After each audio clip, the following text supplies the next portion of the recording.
Hello and welcome to my channel सनाल 3 zone guys.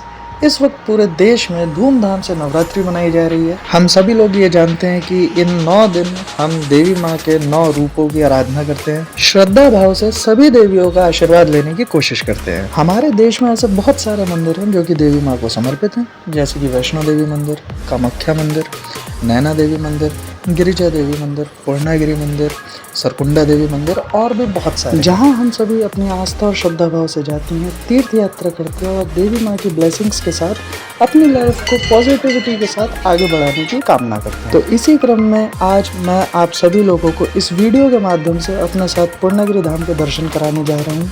तो आज के इस वीडियो में मैं इज्जत नगर से लेकर के टनकपुर तक की एक ट्रेन जर्नी के साथ साथ पूर्णागिरी धाम की यात्रा से जुड़ी हर एक छोटी बड़ी हर तरीके की जानकारी आपके साथ साझा करने जा रहा हूँ। साथ ही साथ सिद्ध बाबा जी का मंदिर जो कि टनकपुर और नेपाल बॉर्डर पर स्थित है, वहाँ की यात्रा भी हम आज की वीडियो में करेंगे। तो इसलिए वीडियो को लास्ट तक जरूर देखिएगा। चलिए अब ज़्यादा वक्त नहीं गवाते हैं और फटाफट से वीडियो को स्टार्ट करते और चलते अपनी डेस्टिनेशन की तरफ। तो आज की जो हमारी यात्रा है वो होने वाली है पूर्णागिरी धाम के लिए। तो अभी तक दोपहर का वक्त है, ये मेरा कॉलोनी है। मेरी जो ट्रेन है 1:30 बजे की इज्जत नगर से। टिकट मैंने अभी बिल्कुल 12 बजे के करीब करंट में बुक करवाई थी, 11 बजे के करीब सॉरी। करंट में सीट अवेलेबल थी, मिल गई। तो अभी इज्जत नगर चलते हैं। इज्जत नगर से एक ट्रेन जर्नी रहेगी टनकपुर तक की। भाई मेरे को छोड़ने जा रहा है इज्जत नगर रेलवे स्टेशन। मेरे घर से फ़िलहाल पास में ही इज्जत नगर रेलवे स्टेशन, मात्र 1 से 1.5 किलोमीटर की दूरी पर है। तो ये देखिए, ये है भाई इज्जत नगर रेलवे स्टेशन।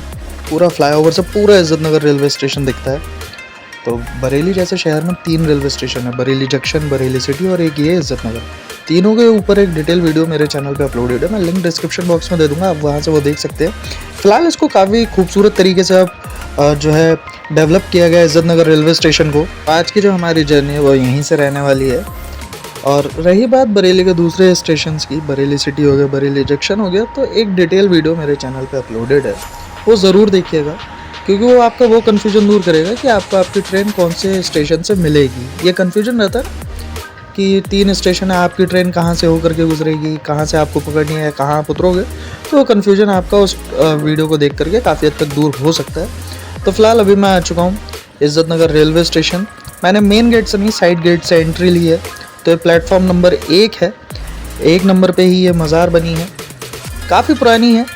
तो अभी जब पहले ये बीच पटरी हो गई थी, अब जब इसको दोबारा से डेवलप किया गया था तो ये प्लेटफॉर्म के बीच में आ गई। ये आ चुकी है भाई त्रिवेणी एक्सप्रेस। सिंगरौली से चलती है, टनकपुर जाती है। ये भी एक ऑप्शन हो सकता था, बट मैंने जो टिकट बुक करवाई है वो करवाई है पूर्णागिरी जन शताब्दी में, जो कि दिल्ली से आती है और टनकपुर तक जाती है। तो ये ट्रेन भी एक अच्छा ऑप्शन हो सकती है। 1 से 1.5 घंटा पहले जाती है, 12:30 बजे जाती है। हमारी ट्रेन लगभग 1:30 बजे आती है। तो आज ये लेट है, इसलिए ये 1 बजे तक आई है। तो फिलहाल अगर आप जाना चाहें तो आप टनकपुर के लिए त्रिवेणी भी यूज़ कर सकते हैं। तो कुछ ऐसा दिखता है भाई इज्जत नगर रेलवे स्टेशन। 4 प्लेटफॉर्म है, ज़्यादा बड़ा नहीं, छोटा सा रेलवे स्टेशन। यहाँ पैसेंजर्स के लिए AC लॉज अभी नहीं है, रूम फैसिलिटीज़ नहीं है, क्योंकि छोटा सा रेलवे स्टेशन है। तो ये देखिए, ये आ रही है टनकपुर से दिल्ली जाने वाली जन शताब्दी, और हम जिससे जाएंगे वो दिल्ली से आकर के टनकपुर जाते हैं। तो दोनों ट्रेन जो है वो 1:30 बजे के करीब इज्जत नगर पे मिलती हैं। तो ये सामने ठीक ऐसी ही हमारी ट्रेन होने वाली है, डेली चलती है। तो ये आ चुकी है अपनी ट्रेन, जो कि यहाँ से मुझे लेकर के जाएगी टनकपुर। इसमें जो मेरा टिकट है वो है C2 AC चेयर कार में। पूरी ट्रेन ये चेयर कार है, जर्नल डिब्बे इसमें नहीं है, सिर्फ रिजर्वेशन के थ्रू आप इसमें ट्रैवल कर सकते हो। तो ये रहा भाई अपना कोच C2, इसी में आज हमारी सीट है, इसी में हमारी आज जर्नी जो है वो रहने वाली है टनकपुर तक। तो ये टनकपुर के लिए एक सबसे बढ़िया ट्रेन है। सीट्स ईजिली अवेलेबल रहती है, करंट में भी मिल जाती हैं। तो वैसे आपको इसमें कोई दिक्कत नहीं होने वाली है। आप चाहें तो अपनी सुविधा के अनुसार इसका नॉर्मल चेयर कार भी रिजर्व कर सकते हैं। बस उसमें फ़र्क ये है कि वो सीट्स रिक्लाइन नहीं होते हैं, थोड़े बेसिक सीट्स हैं, कुशनिंग थोड़ी नॉर्मल है उन सीट्स की। और ऐसा नहीं है कि कंफर्टेबल नहीं है, कंफर्टेबल वो भी हैं, बट हाँ आप अपनी सुविधा के हिसाब से आप AC चेयर कार भी यूज़ कर सकते हैं। इसकी सीट्स थोड़ी प्रीमियम है, रिक्लाइनिंग आपको मिल जाता है, सबसे मेन चीज़ AC मिल जाता है आपको। तो फिलहाल हमारी ट्रेन जो है वो इज्जत नगर से चल चुकी है। मात्र 2 से सवा 2 घंटे 2.5 घंटे का टाइम लगता है। 1:30 बजे चलती है, 4:15 बजे तक ये हमें टनकपुर पहुंचा देती है। तो कुछ ऐसा दिखता है कोच अंदर से। C2 का जन शताब्दी ये कहलाती है ट्रेन।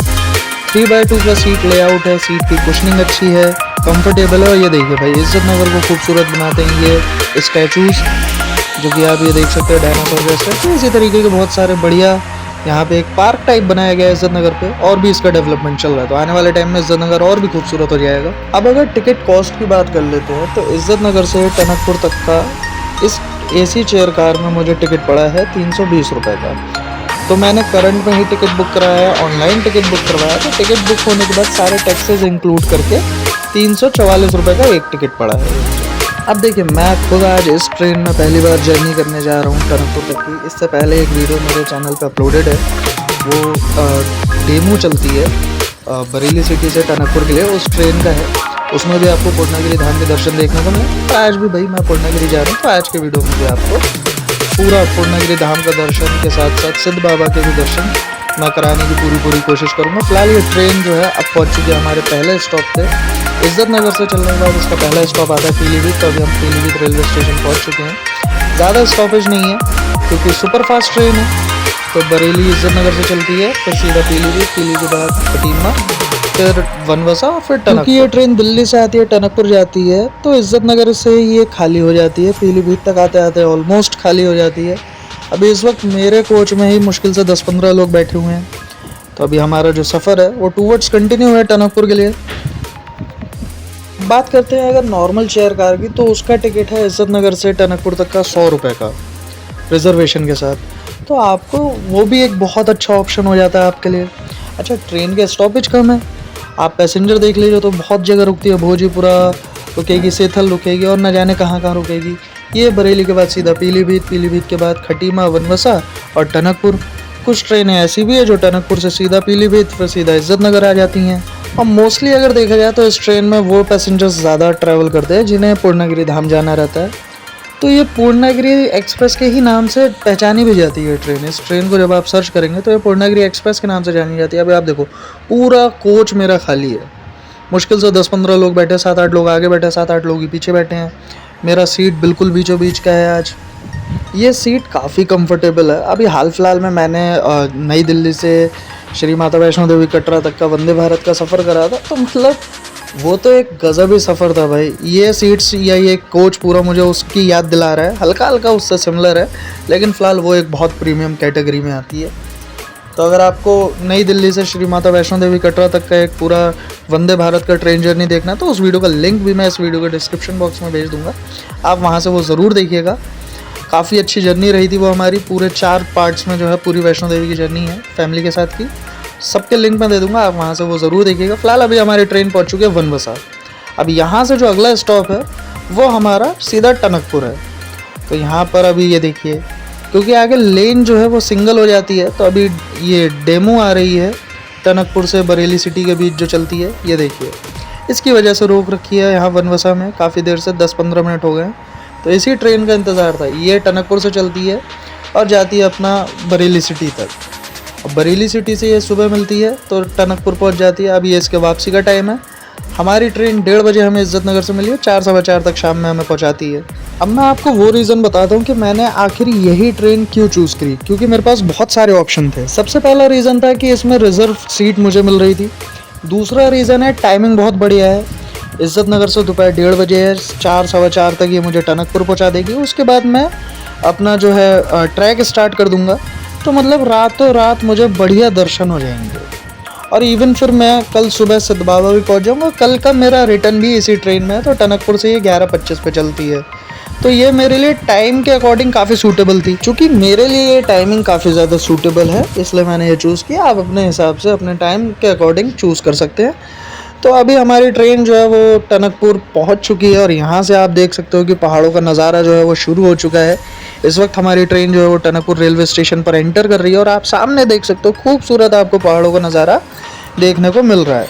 ट्रेन हमारी ऑन टाइम टनकपुर पहुंची है, तो बस अब यहाँ से उतर के फटाफट जीप वगैरह करके जाएंगे पूर्णागिरि धाम तक, और वहाँ से फिर अपना पैदल ट्रैक अपने को स्टार्ट करना है। तो फाइनली भाई मैं पहुँच चुका हूँ टनकपुर।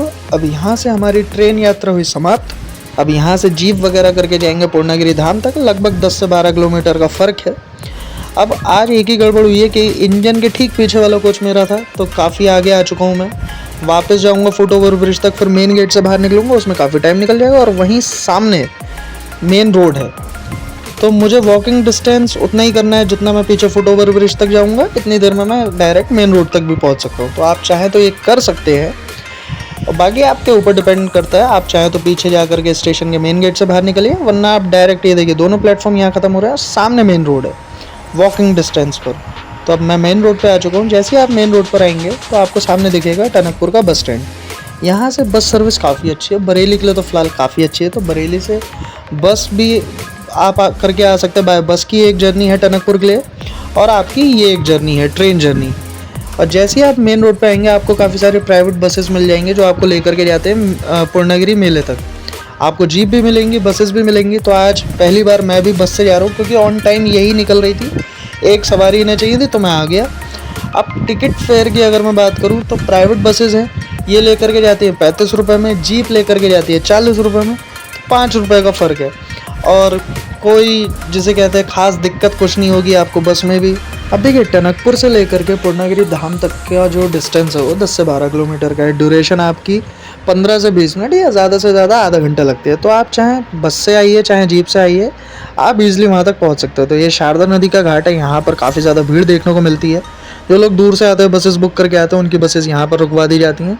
बहुत से लोगों का मानना ये है कि पहले वो शारदा नदी के घाट पर स्नान करते हैं, फिर आगे अपनी यात्रा को कंटिन्यू करते हैं। आप चाहें तो ऐसा कर सकते हैं। और ये जो बसेस या ये जो जीप हैं डायरेक्ट आपको फर्स्ट बैरियर तक लेकर के जाएंगे। यहाँ की भाषा में उसको पहला खोला बोला जाता है। तो पहले खोले तक आपको लेकर के जाएंगे, वहाँ से आपको दूसरी जीप मिल जाएगी जो आपको दूसरे खोले तक यानी कि और ऊपर तक लेकर के जाती है। तो फिलहाल अभी मैं आ चुका हूँ, बस से उतर चुका हूँ। ये जगह कहलाती है यहाँ पर पहला खोला, यानी कि एक बैरियर है, वहाँ तक आपको लेकर के आया जाता है। ये देखिए सारी जीप, बसेस, एम्बुलेंस सुविधा यहाँ पर अवेलेबल है, ये सब यहाँ पर है। तो यहाँ से आप जब आप टनकपुर से जीप या बस के थ्रू आएंगे वो आपको यहाँ पर छोड़ेंगे। यहाँ से आप थोड़ा सा ट्रैक करके अंदर जाएंगे तो आगे ऊपर के लिए दूसरे खोले के लिए आपको जो है जीप मिल जाएंगी, जहाँ से आपकी सीढ़ियाँ स्टार्ट है। तो देखिए ये फर्स्ट बैरियर है, ये आपको क्रॉस करना है, थोड़ा सा ट्रैक करना है, फिर आपको आगे के लिए जीप मिल जाएंगी। देन आप सीधा सीढ़ियों तक पहुँच जाएंगे जहाँ से मेन चढ़ाई स्टार्ट है। तो बहुत से लोगों का मानना ये है कि पहले खोले से ही वो अपनी चढ़ाई चालू कर देते हैं। 6 से 7 किलोमीटर का ये ट्रैक उनका ऐड हो जाता है, क्योंकि दूसरे खोले से जहाँ तक ये जीप हमें छोड़ेगी वहाँ से 3 किलोमीटर का ट्रैक रह जाता है, और यहाँ से आपके 6 से 7 किलोमीटर और ऐड हो जाते हैं। तो यहाँ से जब आप पहले खोले के बाद देखिए मैं अभी जीप में आ चुका हूँ। यहाँ से ये जीप वाले आपसे 30 रुपये पर पर्सन का कॉस्ट लेते हैं ऊपर दूसरे खोले तक छोड़ने के लिए। तो अभी यहाँ से भी हमने जीप कर ली है, मैंने जीप कर ली है, मतलब मेरे अभी आदत पड़ चुकी है कि हम बोलने की। बट फ़िलहाल सोलो हूँ तो मैं कोशिश करूँगा कि मैं बोलूँ। तो फिलहाल अब यहाँ से भी मेरी जीप जो है वो निकल चुकी है। और ये 6 से 7 किलोमीटर का डिस्टेंस बहुत सारे लोग पैदल भी कवर करते हैं, श्रद्धा है आपकी। और फिलहाल मैं जो जीप से जा रहा हूँ तो मैं डायरेक्ट ऊपर पहुँचूँगा। पैदल चल के जाएंगे आप तो लगभग आपको 1-1.5 घंटा 2 घंटे भी लग सकते हैं। जीप आपको मात्र 10 से 15 मिनट में ऊपर छोड़ देती है। जब मैं कॉलेज में था तो फ्रेंड्स के साथ हर साल आना होता था, तो हम सारे फ्रेंड्स भी जो है वो पहले खोले से डायरेक्ट ऊपर तक दरबार तक पैदल जाया करते थे। बट अभी क्या है कि अभी कोविड के पहले मैं आया था, कोविड से बाद मैं यहाँ पर नहीं आया हूँ। तो अभी कोविड के बाद लगभग 3 से 4 साल बाद, आप समझ लो कि 5 साल बाद मैं आया हूँ। 2020 से पहले आया था, अभी 2025 चल रही है, तो लगभग 5 साल हो गए। 5 साल बाद मैं यहाँ पर आ रहा हूँ, और आज इत्तेफाक से सोलो आ रहा हूँ, तो इसलिए जो है बोर हो जाऊँगा, इसलिए दूसरे खोले तक मैं जीप से जा रहा हूँ। तो यहाँ पर हमें हमारी ये जीप छोड़ देगी। 10 से 15 मिनट में ये जीप जो है आपको 6 से 7 किलोमीटर का ट्रैक पूरा करवा देती है। यहाँ से एक तरीके से आपका जो पैदल ट्रैक है वो स्टार्ट हो जाता है। इस जगह को दूसरा खोला बोला जाता है, सेकंड बैरियर बोला जाता है। यहाँ से ही देखिए मार्केट आपकी जो है वो स्टार्ट हो जाती है, क्योंकि बहुत से लोग पहले खोले से ही पैदल आते हैं। तो उनके लिए रास्ते भर में जगह जगह रिफ़्रेशमेंट पॉइंट, मार्केट्स, ये सारी चीज़ें अवेलेबल हैं। क्योंकि मेले का टाइम है तो लाइटिंग व्यवस्था भी, सुविधाएं काफ़ी इंक्रीज़ हैं। अगर आप ऑफ सीज़न आएंगे तो आपको शायद उतनी सुविधाएं ना मिलें, लेकिन हाँ ये जीप हमेशा आपको देखने को मिलेगी। ये देखिए ये है मेन गेट पूर्णागिरी धाम का। यहाँ से हमारी सीढ़ियों वाली चढ़ाई जो है वो शुरू है। इससे आगे जीप या बाइक या साइकिल कुछ नहीं जा सकता, इसके आगे आपको पैदल ही जाना रहता है। हर तरीके की सुविधा के अरेंजमेंट आप यहाँ पे देख सकते हैं। यहाँ पे सब कुछ अवेलेबल है, पुलिस चौकी अवेलेबल है, सब कुछ अवेलेबल है। ये देखिए यहाँ से 3 किलोमीटर का डिस्टेंस है पूर्णागिरी मंदिर का। तो यहाँ से आपका जो पैदल ट्रैक है सही मायने में आपका यहाँ से ट्रैक स्टार्ट होता है। जैसे आप अंदर आएंगे तो आपको इस तरीके के धर्मशाला दोनों साइड देखने को मिलेंगे, जहाँ पर आप मुफ्त में रुक सकते हैं, स्नान कर सकते हैं, आराम कर सकते हैं। बस आपको यहाँ से प्रसाद लेना होता है। तो फिलहाल ये आपको पूरे रास्ते में, ये 3 किलोमीटर के ट्रैक में सिर्फ आपको दोनों साइड धर्मशालाएं और इस तरीके के रिफ्रेशमेंट पॉइंट्स आपको देखने को मिलते रहेंगे। अब जो यहाँ का ट्रैक है वो पूरे 3 किलोमीटर का ट्रैक है, सीढ़ी नुमा ट्रैक है। तो ये लगभग 1 से 1.5 घंटा लगेगा आपको डायरेक्ट मंदिर तक पहुँचने में। दोनों साइड आप देख सकते हो रिफ्रेशमेंट पॉइंट, इस तरीके की दुकानें आपके लिए, पूरा मार्केट सजा रहता है। पब्लिक दिन रात यहाँ पर चलती है। इसी के बीच से होते हुए आप अपना मंदिर तक पहुँच जाते हैं। तो मैं रुकूंगा फ़िलहाल सबसे ऊपर वाली धर्मशाला में, जो मंदिर के काफ़ी नज़दीक है। इस तरीके के यहाँ पे देखिए फ़ोटो जोन बना रखे हैं। यहाँ पर आप अपनी फैमिली के साथ फ़ोटोज़ क्लिक करवा सकते हैं। जो अभी यार मतलब चश्मे की गंदी आदत है, ये देखो चश्मे मैं याद कर रहा हूँ। अभी फ़िलहाल मैं एक जगह रुका हूँ चाय पीने के लिए। तो ये बिल्कुल मेरा आखिरी धर्मशाला के पास का एक ये छोटा रिफ़्रेशमेंट पॉइंट है। यहाँ पर मैं चाय पीऊँगा। और यहाँ से एक बार आप ये नज़ारा देखो भाई, कितना पीछे भर भर के लैंडस्लाइड जोन देख रहे हो आप, कितना लैंडस्लाइड हुआ है पूरा। ये सब लैंडस्लाइड के मार्क हैं। तो फिलहाल यहीं पर अब जो है चाय वाय पीने के बाद अब मेरी वो धर्मशाला आ चुकी है जहाँ पर मैं अक्सर रुकता हूँ, क्योंकि ये मंदिर के सबसे नज़दीक है। इससे ऊपर कोई धर्मशाला नहीं है, ये लास्ट धर्मशाला है। तो आपको यहीं रुकना होता है। इस जगह का जो यहाँ पर नाम है वो कहलाता है रामबेड़ा। तो मैं भी भाई यहीं रुकूँगा। और धर्मशाला में सबसे पहले भाई मैंने अपने जूते उतार कर जमा कर दिए हैं। यहाँ कट्टे मिलते हैं, यहाँ पर आप जूते रख सकते हो। टोकन मुझे मिल सकता है। यहाँ पर आप देख सकते हो ऐसी धर्मशाला है। यहाँ से ये सीढ़ियाँ स्टार्ट हैं, इससे ऊपर धर्मशाला नहीं है। तो आप यहाँ से अपना प्रसाद लो और आप आगे बढ़ सकते हो। बाकी आप पूरे 3 किलोमीटर के ट्रैक में ज़रूरी नहीं है इसी धर्मशाला तक आओ, आप नीचे से ऊपर कहीं भी रुक सकते हो। बस जहाँ रुको आप प्रसाद वहाँ से लो, मैंने भी ले लिया है। तो अब सीधा यहाँ से जो है ऊपर चलते हैं।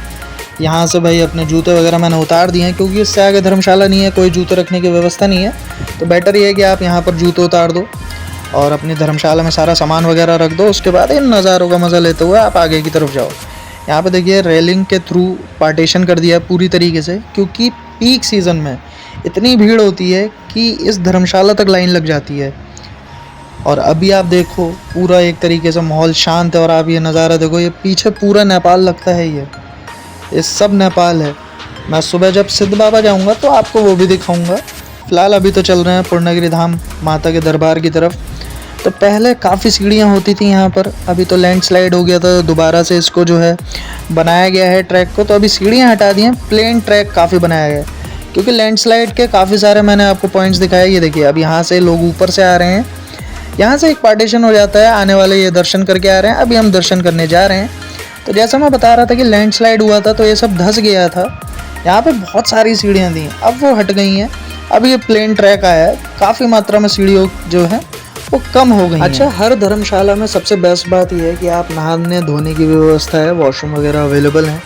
आप वहाँ पे फ्रेश हो सकते हैं, नहा सकते हैं, आराम कर सकते हैं। कंबल आपको मिल जाएगा, मौसम ठंडा रहता है तो आपको कंबल मिल जाएगा। सारी सुविधाएं हैं। बस आपको करना क्या है कि आपको वहाँ से प्रसाद लेना है। और ज़बरदस्ती नहीं है कि आपको कुछ महंगा प्रसाद लेना है, 250 500 कुछ नहीं, जो आपकी श्रद्धा उतना आपको प्रसाद लेना है। तो फिलहाल अभी जस्ट बिल्कुल दरबार तक मैं आ चुका हूँ। यहाँ आकर के आपको मुझे हल्की सी लाइन देखने को मिली है। तो अभी फ़िलहाल रश काफ़ी कम है, क्योंकि अभी नवरात्रि चल रही है। नवरात्रि के बाद जो है लोग आना शुरू करेंगे, क्योंकि मान्यता है कि नवरात्रि में अपना घर में लॉक वगैरह नहीं करना चाहिए। इसलिए मैं भी पूरी फैमिली के साथ नहीं आया, अकेले आया हूँ। तो ये देखिए, ये सामने है भाई मंदिर, पूर्णागिरि धाम का मंदिर, माँ पूर्णागिरि का दरबार है ये। तो फिलहाल ज़्यादा तो कैमरा इस्तेमाल नहीं कर सकता था, पुलिस वालों ने मना कर दिया, इसलिए फ़िलहाल अभी दर्शन करके मैं बाहर आ चुका हूँ। और एक बार भाई यहाँ से नीचे का नज़ारा देखो। यहाँ देखिए आप, कितनी सारी लोगों ने मन्नत की गांठ बांध रखी है। तो आप यहाँ से एक अंदाज़ा लगा सकते हैं कि कितना ज़्यादा मात्रा में लोग मानते हैं पूर्णागिरि दरबार को और यहाँ पर आते हैं।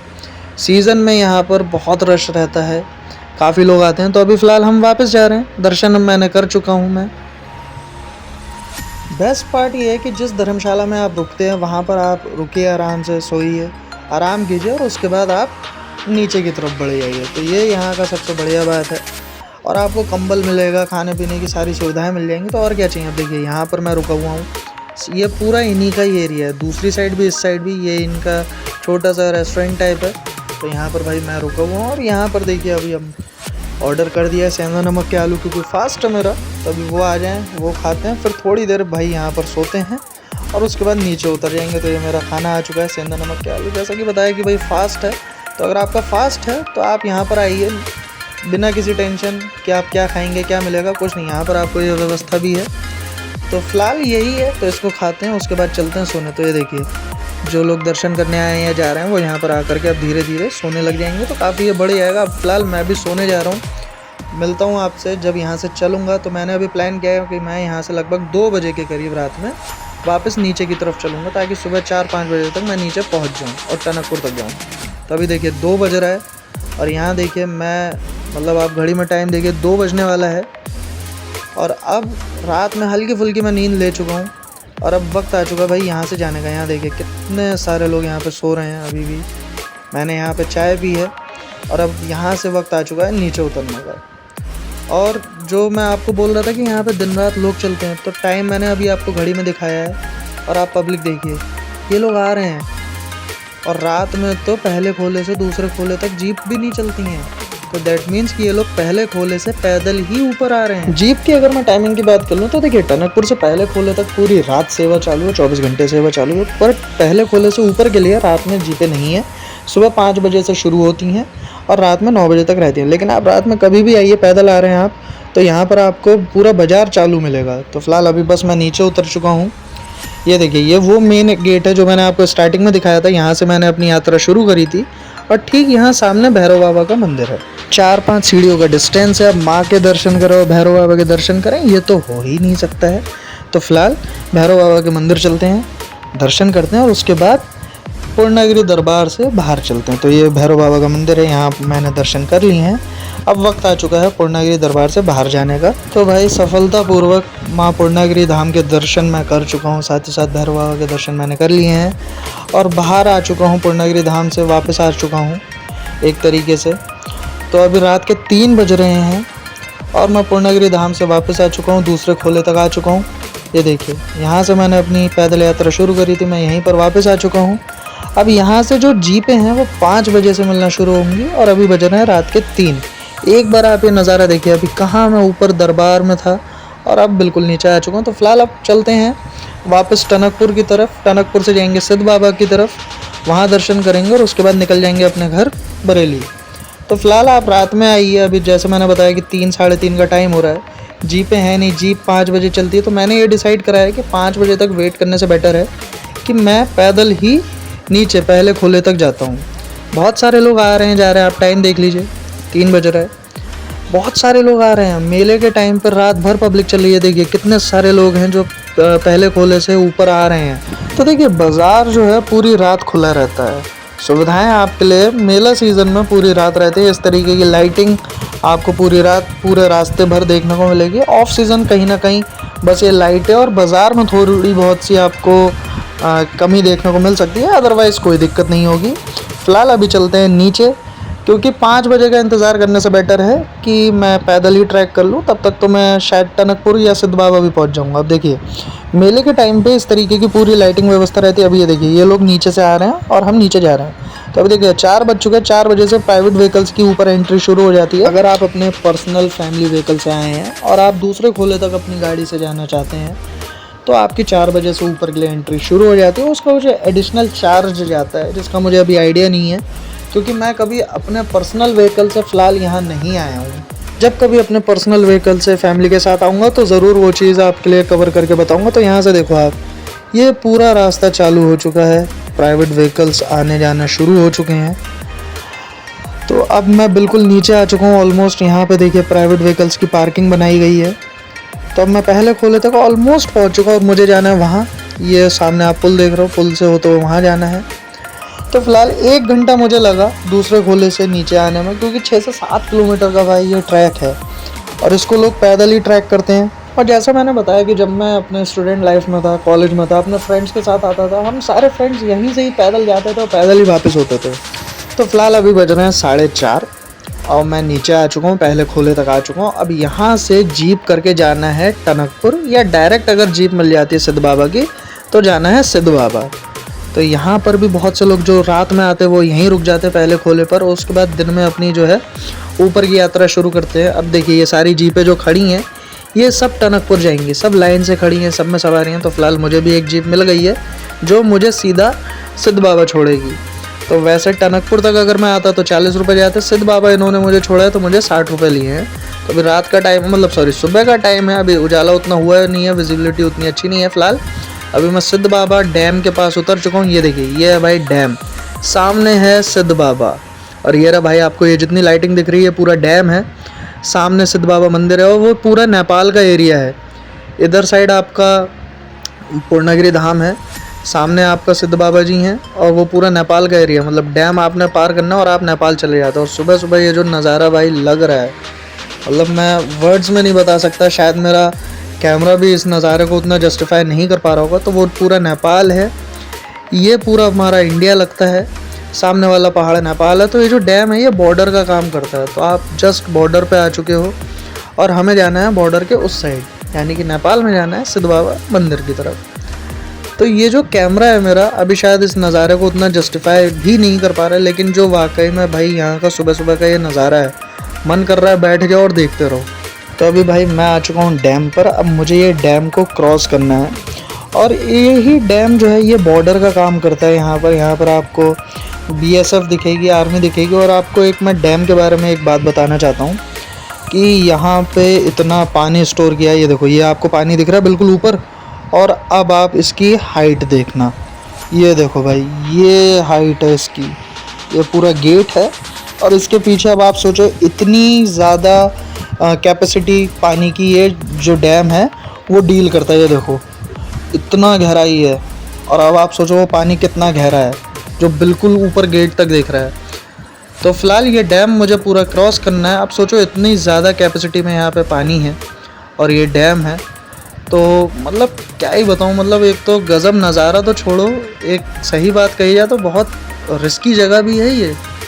फ़िलहाल अभी हमने डैम को पूरा क्रॉस कर लिया है, चौकी पे अपनी एंट्री करवा दी है। बहुत ज़रूरी है आप अपने आधार की एंट्री यहाँ पे ज़रूर करवाएं, देन आप नेपाल में एंटर करें। जो लोग अपनी एंट्री कराए बिना, यानी कि चौकी पे एंट्री कराए बिना ही अंदर नेपाल जाते हैं, सिद्ध बाबा मंदिर जाते हैं, इन केस किसी भी रीज़न में अगर उनको नेपाल पुलिस पकड़ती है तो उसकी कोई भी जवाबदेही भारतीय सेना की नहीं मानी जाएगी, क्योंकि उनके रिकॉर्ड में आपकी कोई एंट्री नहीं है। फ़िलहाल जैसे ही मैं आगे आया तो ये मुझे हमारे नेपाली भाई मिल गए जो कि बाइक से मुझे मंदिर के पास तक छोड़ देंगे। लगभग 2-2.5 किलोमीटर का ये रास्ता है जो भाई मुझे 5 मिनट में छोड़ देंगे, जिसको पैदल चल के आने में मुझे लगभग 10 से 15 मिनट का समय लगता है। तो अभी आप देख सकते हो सुबह की शुरुआत हो रही है, सामने हमारे नेपाल है और हम जा रहे हैं नेपाल की तरफ, यानी कि सिद्ध बाबा मंदिर की तरफ। तो बाइक वाले भैया ने मुझे यहाँ छोड़ दिया है क्योंकि यहाँ से आगे रोड नहीं है, यहाँ से पैदल रास्ता, वॉकिंग डिस्टेंस पर जो है सिद्ध बाबा का मंदिर है। ऊपर हमारा पूरा डैम है। तो पहले लोग ऊपर से आते थे, अब ये पूरा नीचे का सीमेंटेड रास्ता बना दिया गया है। मैं भी पहले जब आया हूँ तो ऊपर से आया हूँ, मेरे प्रीवियस वीडियो में आपको ऊपर के डैम का वीडियो ज़रूर देखने को मिलेगा। तो जैसे ही आप सिद्ध बाबा मंदिर के पास आएंगे, यहाँ पर भी मार्केट अवेलेबल है, रिफ्रेशमेंट के लिए काफ़ी सारे होटल रेस्टोरेंट्स अवेलेबल हैं। तो अभी मैं भी चाय पी रहा हूँ, चाय पीने के बाद वही मंदिर में दर्शन करूँगा और देन थोड़ा बहुत रेस्ट करके 11:25 की आज मेरी वही जन शताब्दी जिससे मैं कल आया था उसी ट्रेन से मेरी वापसी है। तो वापस चला जाऊँगा अपने घर इज्जत नगर बरेली। तो चाय पीने के बाद अब फ़िलहाल मैं जा रहा हूँ सिद्ध बाबा मंदिर। अभी सुबह के लगभग 6 बज रहे हैं, यहाँ मार्केट भी नहीं खुला है। अभी थोड़ा जब दिन निकलेगा फिर आप इस मार्केट की रौनक देखिएगा। तो फ़िलहाल ये सामने गली में है सिद्ध बाबा मंदिर। आपका इसका मेन गेट भी है, पीछे वाला गेट भी है, आप जहाँ से चाहे वहाँ से एंट्री कर सकते हैं। 3-4 गेट है मंदिर के। तो फ़िलहाल अभी मैं यहाँ से एंटर कर रहा हूँ, ये सिद्ध बाबा मंदिर है। ये मेरे पीछे आप देख सकते हो पूरा सिद्ध बाबा मंदिर। मैं दर्शन कर चुका हूँ। मंदिर को थोड़ा सा मैंने कैप्चर नहीं करा है क्योंकि अच्छा नहीं लगता है कोई रोके टोके कि आप मंदिर के अंदर कैमरा यूज़ मत कीजिए, और भाई करना भी नहीं चाहिए। इसी वजह से मैं पहले दर्शन कर लेता हूँ, देन आपको बाहर से मैं क्लिप्स कैप्चर करके दिखाता हूँ। तो कुछ ऐसा दिखता है, नेपाली कल्चर को शो करता है ये मंदिर। मंदिर के बारे में इंटरेस्टिंग बात ये है, जो आप वृक्ष देख रहे हैं, ये जो पीपल का पेड़ देख रहे हैं, ये प्राचीन मंदिर है। बाकी सब ये बाद में बनाया गया है। प्राचीन मंदिर वही है, प्रसाद वहीं चढ़ता है। बाकी सब जो ये आप मंदिर में देख रहे हैं ये सब बाद में बनाया गया है। प्राचीन मंदिर जो वही है। फ़िलहाल यहाँ की एक बहुत ही बढ़िया अनोखी वाइब है सिद्ध बाबा मंदिर की। आप आएंगे आपको काफ़ी रिलैक्सेशन मिलेगा। तो अभी आप ये देखिए ये वृक्ष कितना ज़्यादा पुराना है, देखने से ही लग रहा है। यहाँ की मान्यता ऐसी है कि आप पूर्णगिरी धाम आए हैं तो आपको सिद्ध बाबा मंदिर ज़रूर आना चाहिए। बाकी भाई आपके ऊपर डिपेंड करता है, आप चाहें तो आ सकते हैं, नहीं चाहें तो कोई बात नहीं है। अब देखिए यहीं पर लाइन लगती है, सारा प्रसाद यहाँ चढ़ता है, मन्नत के धागे लोग यहाँ बांधते हैं, तो यही प्राचीन मंदिर है। तो फिलहाल अभी वापस जाने का वक्त आ चुका है। यहाँ पे सिद्ध बाबा में भी दर्शन बहुत अच्छे हुए हैं मंदिर में। अब वक्त आ चुका है वापस अपने शहर जाने का, बरेली इज्जतनगर जाने का। 11:25 की मेरी ट्रेन है। तो ये देखिए अभी दिन निकल चुका है, यहाँ की मार्केट पूरी डेवलप हो चुकी है। तो बस फटाफट से चलते हैं, डैम को पार करते हैं और चलते हैं टनकपुर रेलवे स्टेशन की तरफ। और यहाँ पे अब आप देखो कितने सारे पब्लिक यहाँ पर आती है, सब कुछ यहाँ पर अवेलेबल है यहाँ छोटी सी मार्केट में। तो अभी फ़िलहाल मैं वापस डैम के इस पार आ चुका हूँ। ये बाइकर्स अवेलेबल है, यहाँ से आपको लेकर के जाते हैं मंदिर तक और मंदिर से आपको वापस यहाँ पे छोड़ते हैं। 20-20 रुपये सवारी लेते हैं। तो ऐसे आप आ सकते हो। और एक बार आप ये देखिए भाई, सुबह जो मैंने आपको डैम दिखाया था, एक बार आप धूप में ये डैम का नज़ारा देखिए। तो अभी यहाँ से ई रिक्शा के थ्रू हम चलते हैं टनकपुर रेलवे स्टेशन। यहाँ से 20 रुपये लेते हैं ई रिक्शा वाले आपको टनकपुर रेलवे स्टेशन या बस स्टैंड, जहाँ भी आप जाना चाहें वहाँ तक आपको छोड़ देते हैं। और वहाँ से भी आपको ये 20 रुपये में डैम तक लेकर के आ जाते हैं। यहाँ पर आए श्रद्धालुओं के लिए रुकने की व्यवस्था रेलवे स्टेशन पर की गई है। साथ ही साथ अभी जो है पूरा टनकपुर का रेलवे स्टेशन जो है वो मेंटेनेंस में चल रहा है, थोड़ा सा इसको रेनोवेट किया जा रहा है। तो यहाँ पर आप देख सकते हो ये हमारी ट्रेन आ चुकी है, प्लेटफॉर्म नंबर 1 पर खड़ी है। 11:25 का यहाँ से इसका चलने का टाइम है, डेली चलती है। कमाल की बात यह है कि मैं C2 कोच में ही आया था और C2 कोच में ही मेरी वापसी है। तो टनकपुर से दिल्ली जाने के लिए तो बहुत ही बढ़िया ट्रेन है ये। टनकपुर से बरेली आने के लिए भी बहुत बढ़िया ट्रेन है। मुरादाबाद, चंदौसी वगैरह जाने के लिए काफ़ी अच्छी ट्रेन है ये। तो ये रहा भाई इसका C1 कोच। AC के 2 ही कोच है, C1 C2। बाकी पूरी ट्रेन जर्नल चेयर कार है जिसको D से जो है कोड किया जाता है। तो ये देखिए भाई, ये मैंने अपना स्लाइडिंग डोर खोला, ये 2x3 का लेआउट। जब मैं आया था तो आया था AC कोच के 39 सीट पे, अब जाऊंगा 24 की सीट पे। तो फिलहाल आज के वीडियो में बस इतना ही। आज के वीडियो में आपको मैंने इज्जतनगर से टनकपुर तक की एक ट्रेन जर्नी, पूर्णागिरि मंदिर की दर्शन, साथ ही साथ सिद्ध बाबा मंदिर के दर्शन कराने की कोशिश की है। हर एक जानकारी इस वीडियो में कैप्चर करने की, आपको बताने की कोशिश की है। और अगर आपने वीडियो लास्ट तक देखा, वीडियो पसंद आया तो वीडियो को लाइक कीजिए, अपने फ्रेंड्स और फैमिली के साथ शेयर कीजिए। और अगर आपने अभी तक मेरे चैनल को सब्सक्राइब नहीं किया तो इसी तरीके के और भी इन्फॉर्मेटिव वीडियोस देखने के लिए आप मेरे चैनल सिनाल 3 ज़रूर को सब्सक्राइब कीजिए, बेल आइकन को प्रेस कीजिए। Thank you.